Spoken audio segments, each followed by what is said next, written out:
Hey guys what's up, hope you are doing well. So आज के इस video में हम डिस्कस करेंगे इन्वायरमेंट एंड इकोलॉजी के कुछ स्ट्रैटेजीज को जिन्हें हम यूज करके प्रीलिम्स के अंदर इन्वायरमेंट और इकोलॉजी के मोस्ट ऑफ द क्वेश्चंस को आसानी से सॉल्व कर सकते हैं।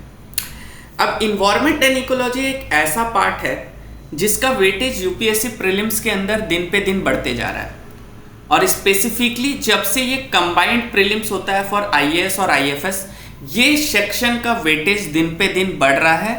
तो ये एक ऐसा सेक्शन है जिसे आप कभी भी प्रीलिम्स के अंदर छोड़ के जाना तो अफोर्ड नहीं कर सकते। अगर आप प्रीलिम्स क्लियर करना चाहते हो, if you want the name in result, so environment and ecology को तो आप कभी भी स्किप नहीं कर सकते। बट बात यह है कि इसका सिलेबस इतना बड़ा है कि इसे कंप्लीट कैसे किया जाए। एक तो इसका स्टैटिक पार्ट प्लस करंट, तो एक पूरा समुद्र है इन्वायरमेंट एंड इकोलॉजी। तो इसमें से क्या पढ़े क्या छोड़े, तो इसके लिए जब तक हमारे पास एक प्रॉपर प्लानिंग नहीं होगी, एक प्रॉपर स्ट्रैटेजी नहीं होगी, तब तक इन्वायरमेंट एंड इकोलॉजी को कवर कर पाना इम्पॉसिबल है। तो आज के इस वीडियो में उन्हीं स्ट्रैटेजीज को डिस्कस करेंगे, ट्रेंड एनालिसिस करेंगे कि बेसिकली क्वेश्चंस कहां से पूछे जाते हैं और कितने क्वेश्चंस किस टॉपिक से पूछे जा रहे हैं, कौन सा स्पेसिफिक एरिया है जिसे हमें फोकस करना है।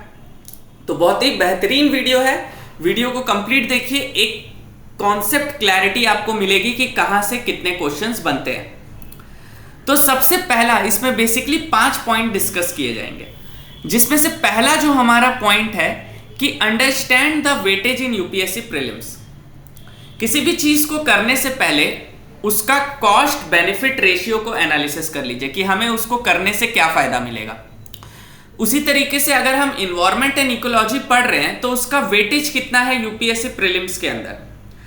अब कई लोग क्या होते हैं कि एंशिएंट और मेडिवल इंडिया को बहुत पढ़ता है, अब वेटेज देखोगे तो उससे 2 से 3 क्वेश्चन पूछे जा रहे हैं, और इन्वायरमेंट और इकोलॉजी को पूरा छोड़ देते हैं, जबकि यहां पे वेटेज आप देखोगे तो 15 से 20% प्रीलिम्स का क्वेश्चन यहीं से आ रहा है। तो यानी कि आप देखोगे 2013 से 2023 तक तो आपको एक स्ट्रेट ग्राफ ही दिखाई दे रहा है, यानी कि कभी भी क्वेश्चंस के नंबर्स तो कम हुए ही नहीं है। और ऑन एन एवरेज अगर आप देखोगे, अगर इसके रेशियो को आप कंबाइन करोगे तो कहीं ना कहीं 20 question on an average environment and ecology से आता है। इसके अंदर एग्रीकल्चर को भी इंक्लूड किया जाएगा, इसके अंदर एग्रीकल्चर को भी इंक्लूड किया जाएगा क्योंकि ये भी इसी का पार्ट है। तो कहीं ना कहीं एक पॉइंट तो समझ आ गया कि हाँ, यूपीएससी प्रीलिम्स के अंदर इसका वेटेज तो बहुत ज्यादा है। अब वेटेज है तो इसका मतलब पढ़ना तो पड़ेगा सब्जेक्ट। तो यहीं पे हमारा दूसरा पॉइंट आता है कि breakdown of topics and focus area. अब पढ़ना है इसका मतलब ये नहीं है कि इन्वायरमेंट एंड इकोलॉजी को हमको पीएचडी लेवल पे पढ़ना है। हमें पहले ट्रेंड एनालिसिस करना होगा कि किस टॉपिक से कितने क्वेश्चंस पूछे जाते हैं। जैसे अगर आप देखोगे तो यूपीएससी कहीं ना कहीं क्लाइमेट चेंज के ऊपर बहुत फोकस कर रहा है, क्योंकि 25% क्वेश्चंस यहां से आ रहे हैं, 25% ऑफ द पेपर यहां से आ रहा है। बायोडाइवर्सिटी पे काफी ज्यादा फोकस किया जा रहा है क्योंकि 30% ऑफ द पेपर जो है यहां से आ रहा है। बेसिक इकोलॉजी टर्म्स जो होते हैं, इकोटोन, नीच, हैबिटेट, इस टाइप के जो टर्मिनोलॉजीज होते हैं, इसके ऊपर 20% पेपर आपका यहां से आ रहा है। एक्ट्स एंड पॉलिसीज के अंदर अगर आप देखोगे तो 10% of the paper acts and policies से है। यानी कि जो मेजर सेक्शन है वो कहीं ना कहीं हमें पता चल रहा है कि climate change, biodiversity, basic ecology, environment acts, ये सब कुछ बेसिक्स टॉपिक है जो हमें कवर करके जाने ही जाने हैं। तो ये दूसरा पॉइंट से हमें समझ आया कि किस फोकस एरिया पे हमें ज्यादा ध्यान देना है। ठीक है, इन्वायरमेंट एंड इकोलॉजी का प्रीलिम्स से रिलेटेड बहुत सारा वीडियो आएगा जिसमें हम इंपॉर्टेंट टॉपिक्स को डिस्कस करेंगे, पीवाईक्यूज को डिस्कस करेंगे, इंपॉर्टेंट टर्म्स को डिस्कस करेंगे जो न्यूज है। तो चैनल के साथ अगर आप बने रहेंगे तो आपको काफी ज्यादा बेनिफिट मिलेगा क्योंकि यहाँ पे रेलेवेंट कंटेंट डाला जाएगा।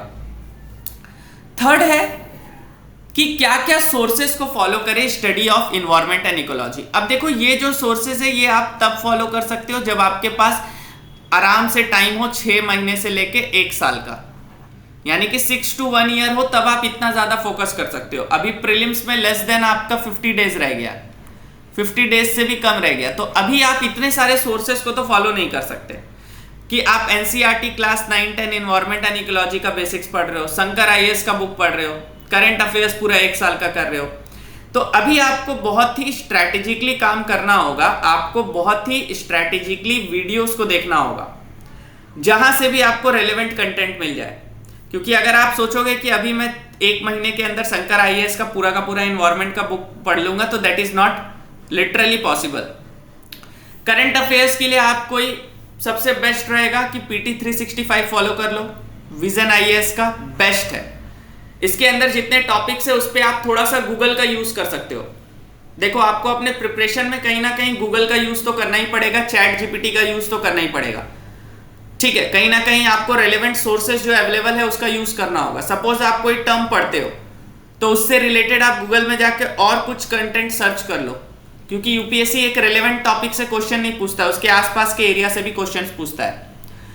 प्रोटेक्टेड एरियाज, बायोस्फीयर रिजर्व्स, ये बहुत ही हॉट टॉपिक्स रहते हैं जिसपे यूपीएससी लगातार क्वेश्चन पूछता है। तो आपको सबसे पहले तो पीवाईक्यूज एनालिसिस करना होगा। यहीं पे हमारा 4th टॉपिक आता है कि जब आपको कोई भी वॉर लड़ना है तो आपको उस वॉर के हिस्ट्री के बारे में पता होना चाहिए, और वो हिस्ट्री सबसे अच्छा आपको बताएगा पीवाईक्यूज। जब आप पीवाईक्यूज का एनालिसिस करोगे तब आपको रेलेवेंट टॉपिक्स समझ में आएंगे। वैसे मैं top 50 topics of environment and ecology पे वीडियो जल्द ही लेके आऊंगा 1 से 2 दिन के अंदर। अभी मैं सारे टॉपिक्स को एक जगह कलेक्ट कर रहा हूं, तो कहीं ना कहीं ये टॉपिक्स आपको समझ आएगा कि यूपीएससी इस सेक्शन से ज्यादा फोकस कर रहा है। जैसे कुछ आइडेंटिफाइड थीम्स आप लिख सकते हो, climate change, mitigation strategies, biodiversity hotspots, India में कितने बायोडाइवर्सिटी हॉटस्पॉट है, पॉल्यूशन, क्योंकि पॉल्यूशन लेवल आप देखोगे दिल्ली में इतना ज्यादा बढ़ गया था कि लोग सांस नहीं ले पा रहे थे। तो कहीं ना कहीं पॉल्यूशन एक आपका कंटेम्प्रेरी टॉपिक है, करंट अफेयर्स पे बना हुआ है, तो इससे रिलेटेड क्वेश्चंस आएंगे। एनवायरमेंट एग्रीमेंट्स जितने भी होते हैं, ये सब कुछ रेलेवेंट टॉपिक्स है जो कि आप प्रीलिम्स के अंदर छोड़ के जा ही नहीं सकते हो। तो सबसे पहले तो आपको पीवाईक्यूज का एनालिसिस बहुत अच्छे से करना होगा। कोई भी सब्जेक्ट आप यूपीएससी में पढ़ रहे हो तो कभी भी पीवाईक्यूज के बिना मत पढ़ना, अदरवाइज वो खाली एक बहाना है। आप कुछ चीज को एनालिसिस नहीं करोगे तो आपको पता नहीं चलेगा कि क्या होगा आगे। नेक्स्ट है कि स्पेशल फोकस करंट अफेयर पे तो आपको देना ही होगा। करंट अफेयर्स, क्योंकि ये देखोगे तो ये स्टैटिक से ज्यादा एक डायनेमिक टॉपिक है। ये स्टैटिक से ज्यादा एक डायनेमिक टॉपिक है। जो करंट में इवेंट्स हो रहे हैं उनसे क्वेश्चन पूछा जाता है। जैसे करंट में आप देखोगे तो इसके क्वेश्चन ज्यादातर कैसे होते हैं, ये कुछ बैक्टीरिया के ऊपर क्वेश्चन पूछेगा, इन्वायरमेंट ट्रीटी के ऊपर क्वेश्चन पूछेगा, कोई पैक्ट साइन हुआ है उसके ऊपर क्वेश्चन पूछेगा। तो बेसिकली ये डायनेमिक ज्यादा है, तो करंट अफेयर्स यहाँ पे रोल प्ले करता है। तो जितने भी बायोडाइवर्सिटी लॉस है, climate changes, conference of party 28 का मीटिंग हुआ, टाइगर सेंसस 24 हुआ, सी माइनिंग के कुछ इश्यूज हुए, ठीक है, आईपीसीसी का कुछ रिपोर्ट है, तो ये जितने भी इंपॉर्टेंट रिपोर्ट्स वगैरह होते हैं इनसे क्वेश्चन पूछा जाता है। जैसे अभी एक टर्म है डेजर्टिफिकेशन। डेजर्टिफिकेशन बहुत तेजी से हो रहा है। अभी आप देखोगे तो कुंभ के दौरान भी ऐसा बोला गया कि अब अगला कुंभ जो होगा वो डेजर्ट पे होगा, कहीं ना कहीं ये स्टेटमेंट आ रहा है। तो डेजर्टिफिकेशन के तरफ बहुत ज्यादा लोगों का ध्यान जा रहा है, तो यहाँ पे ये एक रेलेवेंट टॉपिक है। तो आपको इस तरीके से करंट अफेयर्स के बेसिस पे क्वेश्चंस, टॉपिक्स को एनालिसिस करना होगा। तो फाइनली कंक्लूजन क्या है इन सारे पॉइंट्स का डिस्कस करने का, कि पीवाईक्यूज इज द की। इसके बिना तो आपका प्रिपरेशन होगा ही नहीं। और करंट अफेयर्स, ये दोनों के बिना आप सोचोगे इन्वायरमेंट और इकोलॉजी के क्वेश्चन सॉल्व हो जाए, नहीं होने वाला है। इंटरनेशनल ट्रीटीज और इंडियन एक्ट्स को बहुत अच्छे से करना है। जितना ज्यादा हो सके एमसीक्यू को सॉल्व कीजिए, उससे आपको पता चलेगा वीक पॉइंट्स क्या है। और इन्वायरमेंट एंड इकोलॉजी क्योंकि मोर और लेस एक साइंस का सब्जेक्ट है, तो इसे आप माइंड मैप के थ्रू बहुत अच्छे से याद कर सकते हो। तो अभी आने वाले वीडियोस में इसके ऊपर बहुत सारे मैं पॉइंट्स को डिस्कस करूंगा, टॉपिक्स बताऊंगा। तो आज ये एक छोटा सा वीडियो था जिसमें जस्ट मैंने इन्वायरमेंट एंड इकोलॉजी टॉपिक को टच किया है कि किस तरीके से हम इसके स्ट्रेटेजीज को डिस्कस कर सकते हैं। आने वाले वीडियो में बहुत सारे पॉइंट्स बताऊंगा, टॉपिक्स बताऊंगा। तब तक के लिए टेक केयर, कीप लर्निंग, जय हिंद।